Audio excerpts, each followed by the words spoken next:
Grabe yung nangyari sa motor na to, mga sir. Kita nyo yung piston. Gas-gas. Okay, harap or taas at baba. Yung kanyang side bearing, kalog pareho. Yung kanyang connecting rod bearing, pakinggan nyo, kalog. Stack up din yung piston sa piston pin. Halos di maigalaw. Tapos, yung kanyang block, mga sir, gas-gas ang ibabaw at ilalim, mga sir.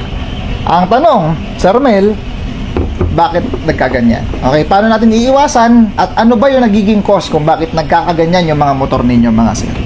Isang rason lang naman talaga yan isang primary reason. Alagaan nyo po ang motor nyo sa langis. Okay? So ito, nagkaroon to ng oil starvation. Kinulang po sa langis yung nagre-recirculate sa kanyang makina. So imbes na marami pang langis, natuyo. Siguro ang change oil nito every 5,000 or every 7,000 kilometers, mga sir. Tapos ginagamit na pan-deliver. Okay? So what I recommend, mga sir, is always change your oil.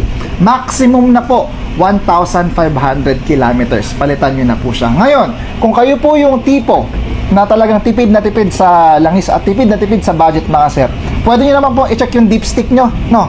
So, yung lagayan natin ng langis, silipin nyo, may dipstick yon. Dapat po, ang inyong langis is always nasa tamang level. Meron kasi mga XXX na mark doon. Dapat kapag pinasok nyo yung dipstick nyo, dapat palagi kayo may makikita na langis. Ngayon, para sa Sir Mel yung pag-check ng dipstick, mga sir, kapag kulang na, magbanto kayo. Banto meaning magdagdag kayo or mag-top up kayo. Kung hindi nyo kaya mag-change oil every 1,500 kilometers, mas maganda sana makapagbanto man lang kayo. Kasi again, isa sa nagpapalamig ng ating mga engine components is yung lubrication. So pag kinulang po ng langis ang nagsisirculate sa ating engine, magkakaganito po yung inyong engine components. Magiging change oil yung dapat na change oil lang, mga sir. And I also recommend, mga sir, ito. Maglagay kayo ng nanomoly sa inyong engine, mga sir. Ito, anti-friction, anti-seize, mga sir, at nakakatulong to para hindi mag-init yung mga components natin.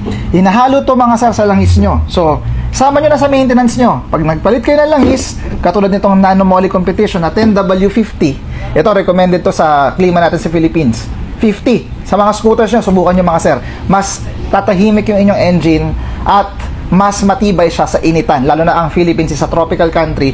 Try nyo, mga sir, 10W50. Then, haluan nyo ng nanomoly yung inyong mga engine para hindi magkaroon ng seizing ng components. Yung ganito, yung sobrang ganit.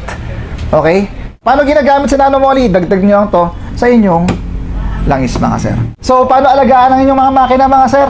Always check and maintain your engine oil regularly. Ulitin ko, 1,500 kilometers, max na. Palit ka ng langis, mga sir. So, that's it. Sana may